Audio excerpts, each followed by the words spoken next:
In today's Community Focus, we're talking with doctors on the front lines of the coronavirus pandemic. Rhode Island hospitals are at capacity. COVID-19 patients are now headed to field hospitals. They're set up in Cranston and also at the Convention Center in Providence. Joining us live here now is Dr. Suner, Director, Disaster Medicine and Emergency Preparedness at Rhode Island Hospital. First, thank you for joining us.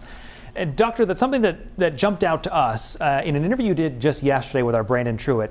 The only prior experience you had with field hospitals, Katrina and 9/11. So is it somewhat surreal to be in your chair right now, knowing that this is set up in Providence, Rhode Island? It is. It feels like a dream. This is, or a nightmare, if you will. This is really unprecedented. The hospital lifespan alternative hospital site that we created here is nothing I've seen before, and nothing I would have thought we could do here. Doctor, how concerned are you about the coming weeks? We heard earlier that you're expecting a little over 20 patients to be in that hospital by tonight.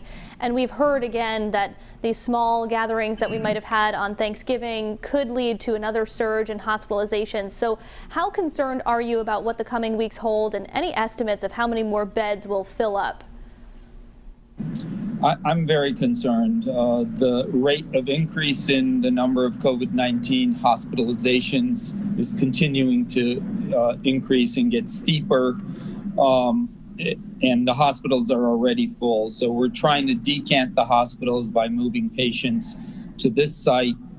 And even if we start following the orders to the T today, that's not going to start having an effect for another week or two. So what we did 2 weeks ago, we're going to pay for it in the days to come.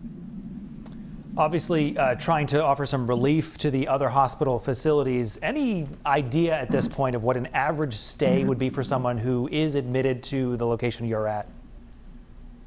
So looking at the hospitalized COVID-19 patients, the average stay is somewhere around 5 to 7 days, and that's not including the ICU patients. I'm only talking about patients admitted to the hospital wards.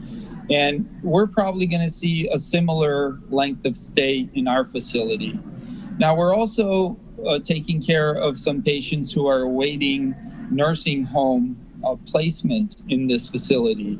Those lengths of stay may be even longer, depending on availability of nursing homes and the requirements to place patients in those nursing homes.